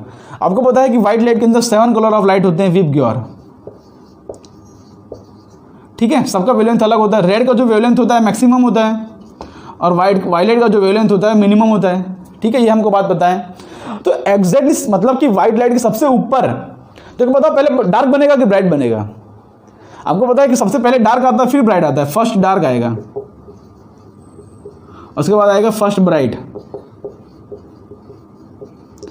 मतलब सिंपली सबसे पहले क्या आता है? सबसे पहले मिनिमा आता है, फिर क्या आता है? मैक्सिमा। सबसे पहले क्या आता है? मिनिमा, फिर क्या आता है? मैक्सिमा। ओके, ये बात तो क्लियर है आपको। तो सबसे पहले किसका मिनिमा बनेगा भाई? सबसे पहले किसका मिनिमा बनेगा? इसको आप थोड़ा सोचो। ये मिनिमा उन्होंने किस पर डिपेंड कर रहा है? सब डिपेंड कर रहा है वेवलेंथ ऑफ लाइट पे। हमको पता है कि जब डेल्टा x होता है, या तो ऐसा लिखो y जो वैल्यू होती है n λ/d होती है मैक्सिमा के लिए। भाई n λ/d अगर पहले मैक्सिमा और मिनिमा के लिए क्या होती है? अगर मैं पहले ही मिनिमा की बात करूं या पहले मैक्सिमा की λ/d और मिनिमा के लिए λ/2d, है ना। ये अपना फर्स्ट मैक्सिमा है, फर्स्ट मैक्सिमा, और ये अपना क्या है? First minima. तो ध्यान से देख रहे हो कि फर्स्ट मिनिमा जो है कम है, देखो λ/2d है और λ/d है, मतलब पहले मिनिमा बनेगा। लेकिन पहले मिनिमा किसका बनेगा? पहले मिनिमा उसका बनेगा जिसका वेवलेंथ ऑफ लाइट सबसे कम हो, क्योंकि कैपिटल D और स्मॉल d तो कांस्टेंट है। तो पहले मिनिमा उसका बनेगा जिसका वेवलेंथ ऑफ लाइट सबसे कम हो। तो किसका वेवलेंथ ऑफ लाइट सबसे कम है? वायलेट का। मतलब यहाँ क्या है कि वायलेट का मिनिमा बनेगा, ठीक है। उसके ऊपर जो है उसके ऊपर इंडिगो का मिनिमा बनेगा, फिर ब्लू का मिनिमा, ग्रीन का मिनिमा, येलो का मिनिमा, इस तरह से बनेगा। अच्छा, सबसे पहले मैक्सिमा किसका बनेगा? सबसे पहले मैक्सिमा भी उसका ही बनेगा जिसका वेवलेंथ ऑफ लाइट सबसे कम है ना। ऐसा थोड़ी है कि यहाँ पे सबसे मैक्सिमम वाला मैक्सिमा बन जाएगा। सबसे पहले मैक्सिमा भी उसका ही बनेगा जिसका वेवलेंथ ऑफ लाइट सबसे कम हो। तो यहाँ पर सबसे पहले मैक्सिमा ही बनेगा वायलेट का मैक्सिमा। अच्छा, अब बहुत इंपॉर्टेंट क्वेश्चन है, कंफ्यूजिंग क्वेश्चन आने वाला है। अगर यहाँ पे वायलेट का मिनिमा बन रहा है तो हमको यहाँ पे कलर कौन सा दिखेगा? फिर से सुनो क्वेश्चन, वायलेट का अगर यहाँ पे मिनिमा बन रहा है तो कलर कौन सा दिखेगा हमको यहाँ पे? मिनिमा मतलब क्या होता है कि वायलेट दिखेगा ही नहीं वहाँ पे। मिनिमा क्या होता है? मिनिमा का मतलब क्या होता है कि वायलेट लाइट हमको वहाँ पे दिखेगा ही नहीं है। अभी जो बात बोलने जा रहा हूँ बहुत से बुक में गलत लिखा हुआ है, इसलिए बात को ध्यान समझना। बहुत से बुक में वो बात गलत लिखा हुआ है। एग्जैक्टली इस पॉइंट पर क्या बन रहा है? वायलेट का मिनिमा। क्या बन रहा है यहाँ पे? वायलेट का मिनिमा। ये बात समझ रहे हो आप? ठीक है। तो वायलेट का मिनिमा बन रहा है मतलब क्या हुआ? वायलेट का मिनिमा बन रहा है मतलब कि हमको वहाँ पे वायलेट दिखेगा ही नहीं। हमको कौन सा लाइट दिखेगा वहाँ पे? हमको रेड लाइट दिखेगा, क्योंकि यहाँ पे वायलेट का मिनिमा है। ऐसे इसका थोड़ा मिनिमा कम होगा, इसका थोड़ा और कम। हम जो हमको सबसे अच्छे से दिखेगा इस पॉइंट पर वो हमको रेडिश दिखेगा। मतलब अगर आपके, देखो मेरी बात सुनो, अगर आपके IIT JEE में क्वेश्चन आए और पूछे कि सबसे पहला कलर कौन सा दिखेगा, तो आप क्या बोलोगे? सबसे पहला कलर हमको क्या दिखेगा? वायलेट का मिनिमा है, मतलब यहाँ पे हमको रेडिश कलर दिखेगा और यहाँ पे हमको वायलेट कलर दिखेगा।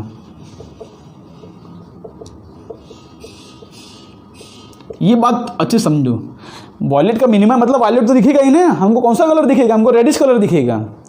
मतलब स्क्रीन में पैटर्न बनाओगे तो व्हाइट लाइट के बाद यहाँ पर रेड पैटर्न बनेगा, फिर वायलेट बनेगा ऊपर जाके। समझ रहे हो मेरी कहानी क्या बोल रहा हूँ? ओके, ये बात आपको क्लियर रहनी चाहिए। मतलब IIT JEE में अगर क्वेश्चन आए कि सबसे पहला कलर कौन सा दिखेगा, तो आप बोलोगे रेड कलर दिखेगा। लेकिन ऐसा क्वेश्चन आया कि सबसे पहला मिनिमा किसका बनेगा, तो आप बोलोगे वायलेट का। सबसे पहला मैक्सिमा किसका बनेगा, तो आप बोलोगे रेड का। सबसे पहला मैक्सिमा वायलेट का बनेगा। ओके, तो मैक्सिमम मिनिमा की बात हो तो आप वायलेट कलर लिखना। लेकिन पूछे सबसे पहला कलर कौन सा दिखेगा, बहुत सी बुक में लिखते हैं सबसे पहला कलर वायलेट दिखेगा, सबसे पहला कलर रेड दिखेगा, क्योंकि यहाँ पे वायलेट का मिनिमा है। वायलेट का मिनिमा मतलब क्या है कि रेड वहाँ पे हमको सबसे अच्छे से दिखेगा उस पॉइंट पर। ऐसा नहीं कि रेड का मैक्सिमा है, हमको रेड उस पॉइंट पर सबसे अच्छा दिखेगा। ठीक है, क्योंकि सारे मिनिमा को कंपेयर करो आप, इसी पॉइंट पर अगर सारे मिनिमा को कंपेयर करोगे तो सारे मिनिमा में सबसे अच्छे से हमको जो दिखेगा वो क्या दिखेगा? हमको रेडिश कलर दिखेगा। ओके, तो यहाँ पर रेड दिखा, फिर यहाँ पर वायलेट दिखा। इस तरह से यहाँ पर भी हमको सबसे पहले क्या दिखेगा? रेडिश कलर दिखेगा, फिर हमको दिखेगा यहाँ पे वायलेट कलर। ठीक है, उसके बीच में रेंज पूरा लाई करेगा। ठीक है, विबग्योर का पूरा रेंज लाई करेगा। लेकिन यहाँ मिनिमा किसका बनेगा? वायलेट का मिनिमा बनेगा, वायलेट का मिनिमा। और यहाँ पे क्या है? वायलेट का मैक्सिमा। यहाँ पे वायलेट का मैक्सिमा है तब तो हमको वायलेट दिखेगा। लेकिन वायलेट का मिनिमा मतलब क्या है कि इस पॉइंट पर हमको वायलेट दिखेगा ही नहीं, हमको इस पॉइंट पर रेड दिखेगा। ये बात आपको क्लियर रहनी चाहिए, ये बात आपको क्लियर रहनी चाहिए। ओके, तो यहाँ पर लिखो कि फर्स्ट मिनिमा किसका बनेगा? वायलेट लाइट का। फर्स्ट मैक्सिमा किसका बनेगा? वायलेट का। क्यों पता है? क्योंकि उनका लैम्बडा जो है मिनिमम है। लेकिन सबसे पहले हमको रेड कलर दिखेगा। ओके, सबसे पहले हमको कौन सा कलर दिखेगा? रेड, क्योंकि वायलेट का मिनिमा है।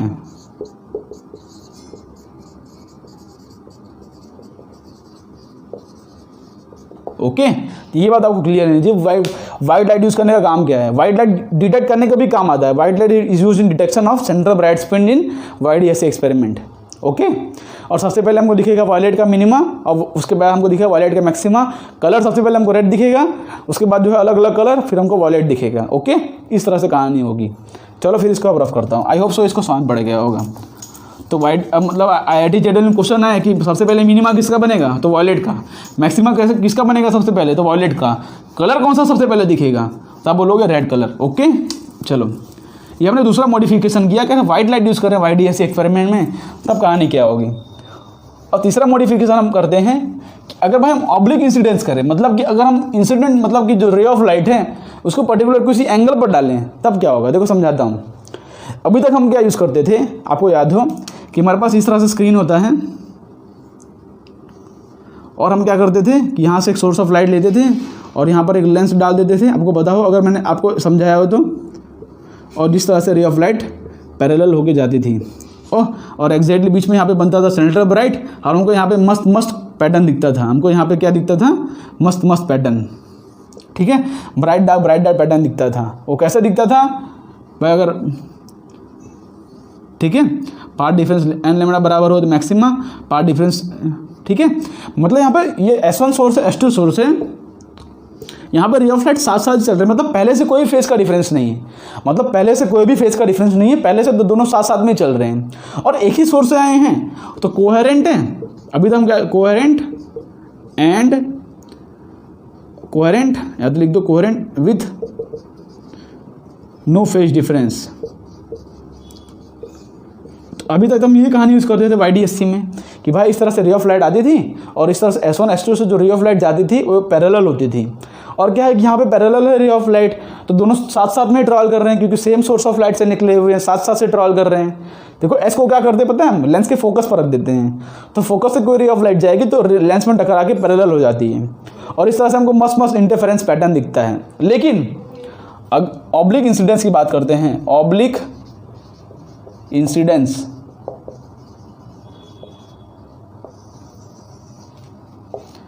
रे ऑफ लाइट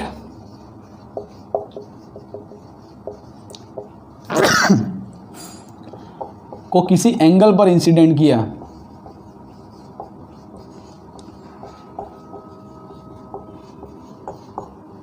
इंसिडेंट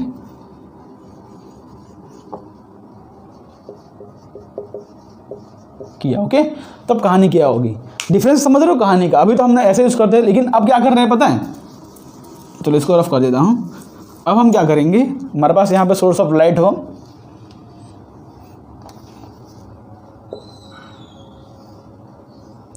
और ये स्क्रीन हो मेरे पास, तो यहाँ पे क्या कर रहा हूँ कि अब मैं किसी पर्टिकुलर एंगल पर, जैसे मान लो कि भाई अगर दोनों स्ट्रेट आते, देखो अगर दोनों रे ऑफ लाइट स्ट्रेट आते तो यहाँ पर हमको क्या मिलता, यहाँ पर हमको जो है सेंटर ब्राइट मिलता अगर हम स्ट्रेट आते तो।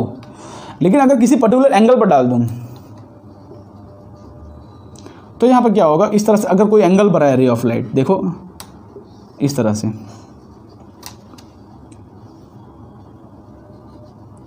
और वो एंगल क्या है हम डिफाइन कर देते हैं कौन सा एंगल पे आ रही है।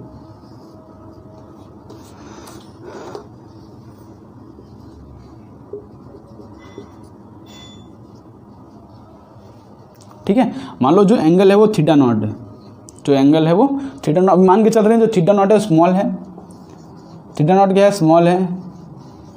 अच्छा, तो पर्टिकुलर कोई एंगल पर आएगा, तो अब बताओ क्या एग्जैक्टली बीचों बीच यहाँ पर सेंटर ब्राइट बनेगा क्या। देखो यहाँ पर रे ऑफ लाइट पैरेलल आते थे, अभी तक कोई फेस डिफरेंस नहीं है, यहाँ पे आने के बाद दोनों का पाथ डिफरेंस 0 होता है।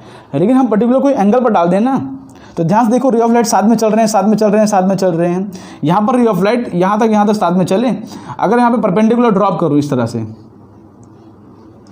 तो ये अपना S1 है और ये अपना S2 है, तो S1 अभी से इतना डिस्टेंस एक्स्ट्रा ट्रैवल करके चल रहा है। S1 अभी से ही इतना डिस्टेंस देखो एक्स्ट्रा ट्रैवल किया है उसने, समझ रहे हो ना कहानी। अगर देखो ये डिस्टेंस और ये डिस्टेंस बराबर है, लेकिन S1 अभी से इतना एक्स्ट्रा डिस्टेंस ट्रैवल कर रहा है, मतलब कि S1 और S2 सोर्स पे पहुंचने से पहले, S1 और S2 सोर्स पे पहुंचने से पहले ही रे ऑफ लाइट के अंदर फेस का डिफरेंस है या बोलो पाथ का डिफरेंस है। तब अब एग्जैक्टली बीच में यहाँ पे सेंटर ब्राइट नहीं बनेगा, अब सेंटर ब्राइट जो है शिफ्ट हो जाएगा अपनी पोजीशन से। क्यों पता है, क्योंकि एग्जैक्टली बीच में पाथ डिफरेंस 0 नहीं होगा, क्योंकि ये पहले से ही एक्स्ट्रा डिस्टेंस ट्रैवल करके चल रहा है ना, ये तो पहले से ही पीछे चल रहा है। पहले पीछे नहीं था, पहले साथ साथ में थे, लेकिन अब क्या है कि पहले से इतना ही पीछे चल रहे हैं। और ये एंगल थीटा नॉट बोल रहा हूँ, थीटा नहीं है, थीटा नॉट और थीटा अलग अलग है, थीटा नॉट और थीटा अलग अलग है। तो बताओ सेंटर ब्राइट कहाँ बनेगा। देखो ये अपना ओरिजिनल सेंटर ब्राइट है, ये क्या है अपना ओरिजिनल सेंट्रल ब्राइट, ओरिजिनल मतलब कि रे ऑफ लाइट पैरेलल आए, ठीक है। लेकिन अब क्या होगा कि सेंट्रल ब्राइट शिफ्ट हो जाएगा, ठीक है। अब मान लेते हैं कि किसी पॉइंट पर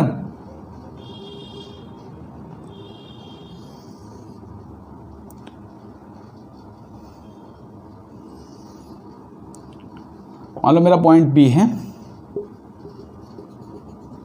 ठीक है। ये एंगल मेरा थीटा है, ये थीटा नॉट है, ठीक है। थीटा और थीटा नॉट अलग है। थीटा नॉट नहीं समझ पड़ रहा हो तो आपको इसको अल्फा मान लो, अल्फा भी चलेगा, कोई दिक्कत नहीं है, ये तो सिर्फ नोटेशन है, चलो। और अल्फा जो है बहुत ही स्मॉल है, ओके। ये एंगल थीटा, मतलब मैं कहना चाह रहा हूँ कि ये एंगल और ये एंगल अलग अलग है, अलग भी हो सकते हैं, सेम भी हो सकते हैं, लेकिन हम तो जनरल केस की बात कर रहे हैं ना। तो पी पॉइंट क्या पता है, अब जो पी पॉइंट है वो अपना शिफ्टेड सेंट्रल ब्राइट है, शिफ्टेड सेंट्रल ब्राइट। बस सेंट्रल ब्राइट तो डेफिनेटली शिफ्ट करेगा, क्योंकि ये पहले से ही एक्स्ट्रा डिस्टेंस इंस्टॉल कर रहे हैं, ये पहले से ही एक्स्ट्रा डिस्टेंस इंस्टॉल कर रहे हैं।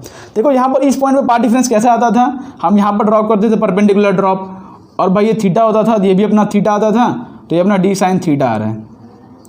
और ये पॉइंट कितना आता है भाई, ये अल्फा है, देखो ये अल्फा होगा, ये 90 माइनस अल्फा, और ये ट्रायंगल के अंदर ये भी अपना बन जाएगा अल्फा, ठीक है। ये अपना अल्फा, अगर ये डी है, मतलब ये डिस्टेंस अगर डी है तो ये अपना हो जाएगा डी साइन अल्फा, ठीक है। ये अपना क्या हो जाएगा, ये सब तो क्लियर होगा आपको, डी साइन अल्फा, ओके। मतलब क्या है कि रे ऑफ लाइट पहले से D sine alpha extra distance install कर रहे हैं, और S2 से लड़ने के बाद, मतलब S1 S2 से लड़ने के बाद अब जो ये वाला लाइट जो है एक्स्ट्रा डिस्टेंस इंस्टॉल कर रहा है डी साइन थीटा, समझ रहे हो। पहले इसने एक्स्ट्रा डिस्टेंस इंस्टॉल किया, बाद में इसने एक्स्ट्रा डिस्टेंस इंस्टॉल किया।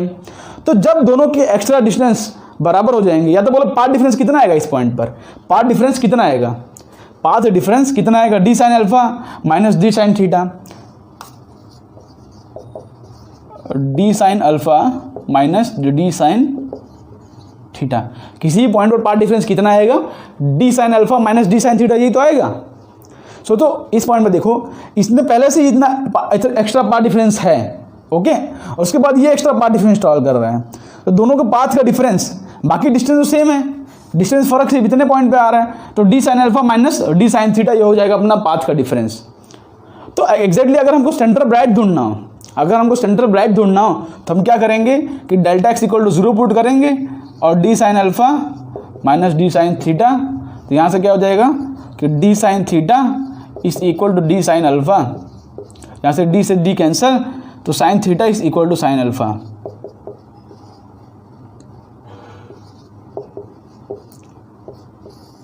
तो जहां पे साइन थीटा या तो sine theta equal to sine alpha हो जाए ना, तो इस पी पॉइंट पे क्या बनेगा हमको, इस पी पॉइंट में बनेगा सेंट्रल ब्राइट। देख रहे हो, ओरिजिनल सेंट्रल ब्राइट से ये पॉइंट शिफ्ट हो गया है, ओरिजिनल सेंट्रल ब्राइट से ये पॉइंट शिफ्ट हो गया है, ठीक है। क्यों पता है, हम D sine alpha minus d sine theta क्यों किया, क्योंकि इसने एक्स्ट्रा डिस्टेंस इंस्टॉल किया, इसने एक्स्ट्रा, दोनों को हमने माइनस कर दिया, ये पार्ट डिफरेंस इतना आ गया, क्योंकि एक बार ये एक्स्ट्रा ट्रायल कर रहे हैं, एक बार ये ट्रायल कर रहे हैं, ओके। एग्जैक्टली इधर देखते हैं ना, तो दोनों बार ये एक्स्ट्रा डिस्टेंस ट्रायल करता है। जैसे कि इस पॉइंट पर देखूँ, अगर यहाँ पे इस तरह से रे ऑफ लाइट ड्रॉ करूँ, इस तरह से और इस तरह से, तो दोनों बार ये पहला वाला रे एक्स्ट्रा डिस्टेंस ट्रायल करता है, तो हम इसको ऐड करते हैं, लेकिन अभी माइनस किया क्योंकि इसने एक्स्ट्रा, उस पॉइंट पर क्या बनेगा हमको सेंट्रल ब्राइट। और कब सेंट्रल ब्राइट कब बनेगा, sine theta equal to sine alpha हो जाए। अच्छा, फर्स्ट मैक्सिमा फर्स्ट मिनिमा की कहानी क्या क्या होगी, फर्स्ट मैक्सिमा और फर्स्ट मिनिमा की कहानी क्या क्या है बताओ। उसके ऊपर देखो सेंट्रल ब्राइट की, देखो फ्रिंज विड्थ चेंज नहीं करेगा। फ्रिंज विड्थ का फॉर्मूला क्या होता है, फ्रिंज विड्थ का फॉर्मूला क्या होता है, बीटा, बीटा इक्वल टू क्या होता है, लैम्डा डी बाई डी। भले सेंटर ब्राइट शिफ्ट हो गया है, लेकिन फ्रिंज का भी चेंज नहीं करेगा, मतलब दो ब्राइट, मतलब यहाँ पे फर्स्ट मैक्सिमा बनेगा, यहाँ पे first maxima second maxima third maxima, तो उनके बीच में डिस्टेंस जो है वो चेंज नहीं करेगा। मतलब खाली ये पॉइंट जो यहाँ पे पूरा पैटर्न बन रहा था थोड़ा शिफ्ट हो जाएगा ऊपर की तरफ, लेकिन फ्रिंज विड्थ चेंज नहीं करेगा, ठीक है। ना ही इसके अंदर लैम्डा चेंज किया है, ना ही डी, ना ही स्मॉल डी, कुछ चेंज नहीं किया, तो फ्रिंज विड्थ रिमेन कांस्टेंट। ये क्या होता है, रिमेन्स कांस्टेंट, ये चेंज नहीं करता। अच्छा, अब फर्स्ट मैक्सिमा कहाँ बनेगा, फर्स्ट मैक्सिमा देखो ओरिजिनल सेंटर ब्राइट से इतना ये पॉइंट शिफ्ट हो गया है, ठीक है। ओरिजिनल सेंटर ब्राइट से इतना ये पॉइंट शिफ्ट हो गया है। अब मान लो ये डिस्टेंस अपना कैपिटल डी है, ठीक है, ये अपना वाई है, तो फर्स्ट मैक्सिमा कहाँ बनेगा, फर्स्ट मैक्सिमा जहाँ पे पाथ का डिफरेंस है, या तो बोलो d sine alpha minus d sine theta is equal to N lambda होगा, वहीं बनेगा अपना फर्स्ट मैक्सिमा। ठीक है, समझ रहे हो ना, पाथ का difference equal to N lambda करना है। अब पाथ का डिफरेंस चाहे कोई भी हो सकता है, हमने बहुत सारे केसेस किए हैं। जो पाथ का डिफरेंस जहाँ पे एन लैम्बडा इक्वल होगा वहाँ पे बनेगा फर्स्ट मैक्सिमा। उसी हिसाब से अगर फर्स्ट मिनिमा की बात करूँ, ठीक है, यहाँ पे लैम्बडा लिख दो बिकॉज फर्स्ट मैक्सिमा बात कर रहा हूँ। फर्स्ट मिनिमा बात करूँ तो d sine alpha minus d sine theta is equal to lambda by 2। Okay, मैं जनरल फॉर्म में नहीं लिख रहा हूँ, मैं सिर्फ फर्स्ट मैक्सिमा मिनिमा की बात कर रहा हूँ। अगर nth मिनिमा की बात करूँ, nth मिनिमा की, तो क्या हो जाएगा, d sine alpha minus d sine theta is equal to 2n minus 1 lambda by 2। इस तरह से हम लिख सकते हैं। ओके, चलो वो सब कहानी क्लियर है। और अल्फा और थीटा बहुत स्मॉल हो ना, तो उसको हम जनरली बहुत छोटा ले सकते हैं। देखो कैसे लिख सकता हूँ मैं, थोड़ा हटा देता हूँ मैं इसको, कि हमको पता है कि भाई जो D sine alpha minus d sine theta इस इक्वल टू, अगर मैं एन लैम्बडा लिखूँ, और यहाँ पर क्या कर रहा हूँ कि अगर ये थीटा बहुत स्मॉल होता है तो हम क्या लिखता हूँ, D sine alpha minus d sine theta क्या हो जाता है, साइन थीटा हमको पता है कि इक्वल टू टैन थीटा होता है, और ये वाई बाई डी होता है, इस इक्वल टू होता है एन लैम्बडा। ओके, ये बात हमको क्लियर है। और यहाँ पर अल्फा बहुत स्मॉल हो तो हम लिखते हैं d into alpha is equal to N lambda, या तो ऐसे लिखो कि डी वाई बाई डी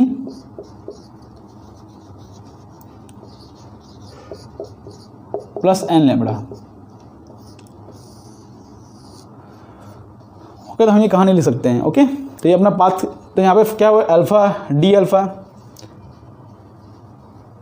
ये क्या है अपना टी इंटू अल्फा। ओके, तो यहाँ से पाथ का डिफरेंस का, ये अपना पाथ का डिफरेंस है, वो इक्वल टू एन लैम्बडा हो जाए ना, तो यहाँ पे तो डी इंटू अल्फा भी लिख सकते हो। अगर साइन अल्फा बहुत छोटा हो तो उसको डी इंटू अल्फा लिख सकते हो। तो पोजीशन निकालना तो वाई की वैल्यू यहाँ से निकाल सकते हो ना, वाई की वैल्यू यहाँ से निकाल सकते हो, d alpha minus d sine theta equal to y. तो वाई की वैल्यू भी निकाल सकते हो कि भाई कहाँ पे क्या बनेगा। जैसे वाई की वैल्यू निकालना हो तो हो जाएगा d alpha minus n lambda equal to d y by d. तो यहाँ से y की वैल्यू क्या हो जाएगी, d ऊपर मल्टीप्लाई कर दो, डिनोमिनेटर में d ले जाओ, तो वहाँ से y की वैल्यू मिल जाएगी। लेकिन ओवरऑल कहानी समझनी क्या है आपको, कि भाई सिंपली अगर जो अल्फा एंगल पे अगर हम रे प्रोजेक्ट करें तो यहाँ पे अपना जो सेंटर ऑफ राइट है वो जो है इतना एंगल शिफ्ट हो जाएगा। ठीक है, जैसे एक क्वेश्चन कर रहा हूँ आपको, बेसिक क्वेश्चन कराता हूँ मैं आपको, समझाता हूँ मैं। एक क्वेश्चन समझते हैं ये बात को, थोड़ा बेसिक क्वेश्चन है, ज़्यादा कुछ कॉम्प्लिकेटेड नहीं करेंगे हम।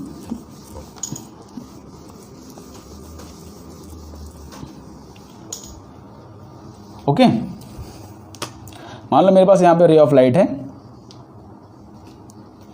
इस तरह से, और मान लो इस तरह से रे ऑफ लाइट आ रही है।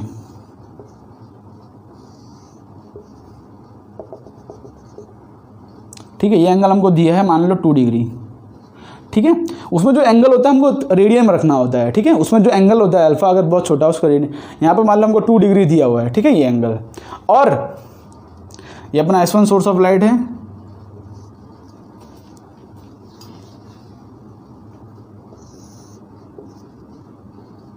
और ये अपना S2 है। तो मेरे को क्वेश्चन ये है कि किसी पॉइंट P पर, अब इस पॉइंट P पर पाथ डिफरेंस क्या होगा, पाथ डिफरेंस क्या होगा। ठीक है, मान लो यहाँ पे जो लैम्बडा है वो 5000 एंगस्ट्रॉन्ग है, यहाँ पर ये डी जो है ये 2 मीटर है, और ये स्मॉल डी जो है 0.1 mm है। ओके, तो उस पॉइंट पर पाथ डिफरेंस क्या होगा, तो किस तरह से हम निकालेंगे इसको, किस तरह से हम इसको निकालेंगे। ओके, तो ध्यान से देखो कि इस P पॉइंट पर पाथ डिफरेंस आएगा क्या, P पॉइंट पर पाथ डिफरेंस आएगा क्या। तो यहाँ से एक रे ऑफ लाइट इस तरह से ले जाऊँगा, और एक रे ऑफ लाइट इस तरह से ले जाऊँगा। तब बताओ कौन सा रे of light extra distance travel कर रहा है। तो पहले तो रे ऑफ लाइट ऐसे आ रही थी, हम यहाँ पर परपेंडिकुलर ड्रॉप करेंगे, तो ये इतना एक्स्ट्रा डिस्टेंस ट्रैवल कर रहा है जो कि होगा डी साइन, मान लो ये एंगल अपना 2 डिग्री है जो कि अल्फ़ा है, तो डी साइन अल्फ़ा हो जाएगा। और यहाँ पर भी यही रे of light extra distance travel कर रहा है, देखो परपेंडिकुलर, तो ये अपना हो जाएगा डी साइन थीटा। मैं समझ रहा हूँ, दोनों बार यही एक्स्ट्रा डिस्टेंस ट्रैवल कर रहा है। तो इस पॉइंट पर पहुँचना, अगर पाथ का डिफरेंस देखा जाए तो डी साइन अल्फ़ा, मतलब यहाँ पे जो पाथ का डिफरेंस होगा वो होगा D sine alpha plus D sine theta. क्यों पता है प्लस क्यों है? क्योंकि एक ही रे ऑफ लाइट 2 बार एक्स्ट्रा डिस्टेंस ट्रैवल कर रहा है। तो इतना देखो, ये डिस्टेंस और ये डिस्टेंस तो बराबर है, यही तो एक्स्ट्रा डिस्टेंस है, तो वही अपना हो जाएगा पाथ का डिफरेंस।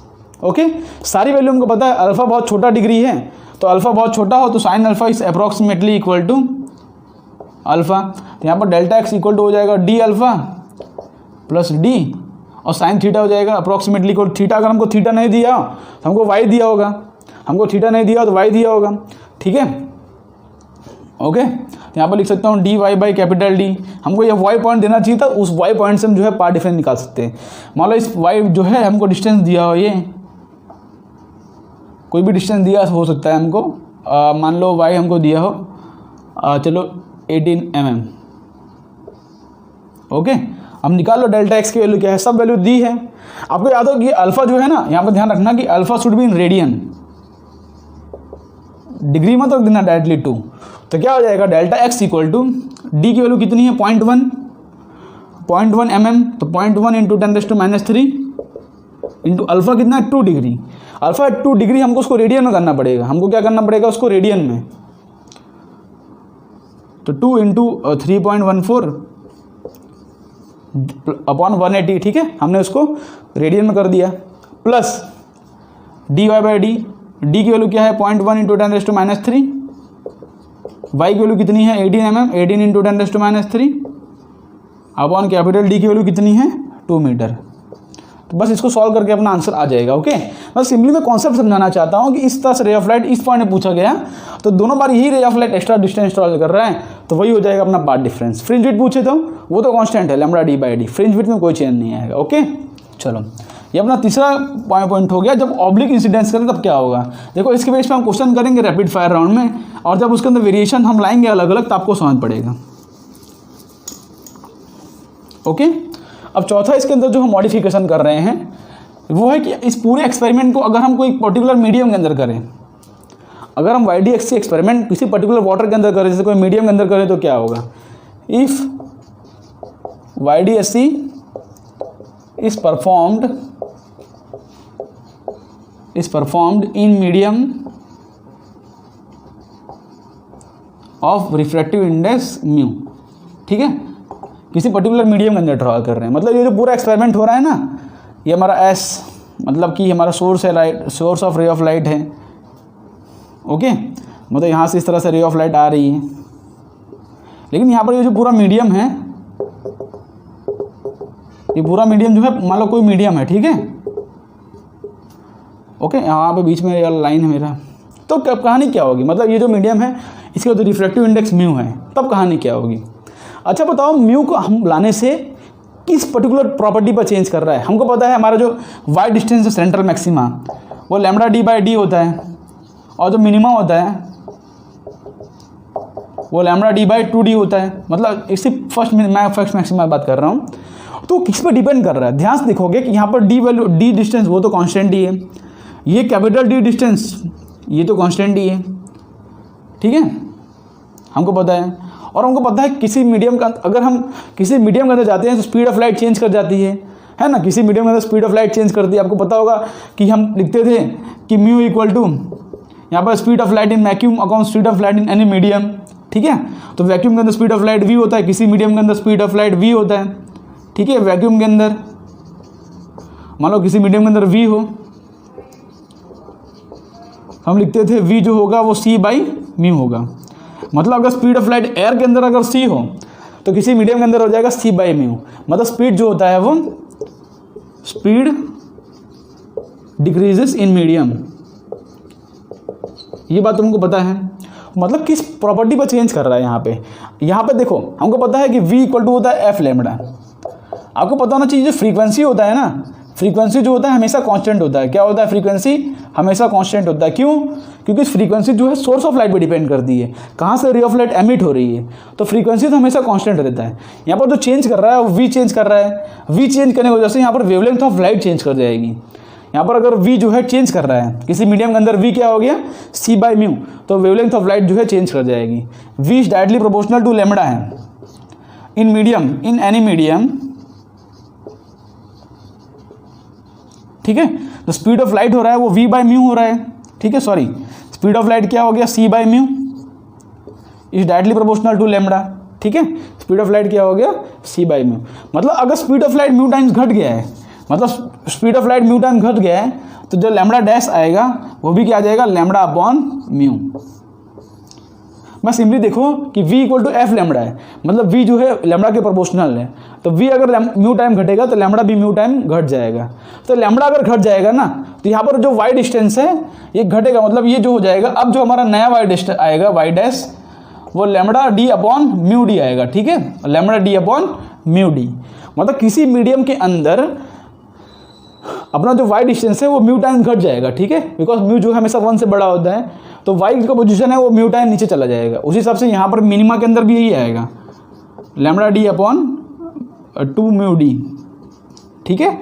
मतलब सिंपली जो लैम्बडा डैश है वो लैम्बडा बाई म्यू कर देना है आपको। अगर किसी मीडियम का रिफ्रैक्टिव इंडेक्स म्यू है तो अपना वेवलेंथ ऑफ लाइट को लैम्बडा बाई म्यू कर देना है, बस इतनी कहानी के अंदर चेंज है, ओके। अब इसके अंदर फ्रिंज विड्थ भी चेंज कर जाएगा, क्योंकि लैम्बडा चेंज कर गया, हमको पता है। तो फ्रिंज विड्थ का फॉर्मूला होता है लैम्बडा डी बाई डी होता है भाई। अगर लैम्बडा लैम्बडा बाई म्यू हो गया तो बी डैश कितना हो जाएगा, lambda D by mu D, तो यहाँ से बी डैश हो जाएगा बी बाई म्यू। मतलब क्या है कि फ्रिंज विड्थ भी डिक्रीज कर रहा है, ठीक है, fringe width decreases, y distance भी डिक्रीज कर गया, फ्रिंज विड्थ भी डिक्रीज कर गया, ओके। समझ रहे हो, किसी मीडियम के अंदर अगर हम परफॉर्म करें इसको तो हमारा मॉडिफिकेशन होता है कि अगर अब YDSC किसी मीडियम के अंदर परफॉर्म कर रहे हो, सिंपली आपको लैम्बडा जो है वो lambda dash equal to lambda by mu करना है। इसके बेस पे क्वेश्चन हम रैपिड फायर राउंड में करेंगे। कॉन्सेप्ट इतना है कि लैम्बडा को लैम्बडा बाई म्यू कर दो, lambda dash equal to lambda upon mu, जो म्यू का इसका रिफ्रैक्टिव इंडेक्स होगा, ओके। तो मेरा चौथा मॉडिफिकेशन था, अगर किसी मीडियम के अंदर परफॉर्म होता है तो वेवलेंथ ऑफ लाइट चेंज कर जाती है, फ्रीक्वेंसी चेंज नहीं करता, बिकॉज फ्रीक्वेंसी जो है सोर्स पर डिपेंड करता है। आई होप सो ये मॉडिफिकेशन आपको समझ पड़े होंगे। एक और मॉडिफिकेशन होता है कि किसी एक स्लिट के सामने अगर मैं कोई मतलब ग्लास स्लैब या कोई मतलब मीडियम रख दूं, ये पूरे मीडियम की बात नहीं कर रहा हूँ, किसी एक स्लिट के सामने कोई मीडियम रख दूं, तब कहानी में क्या चेंज होता है, वो टॉपिक और भी इंपॉर्टेंट है, तो उसके लिए हम पर्टिकुलर एक लेक्चर बनाएंगे।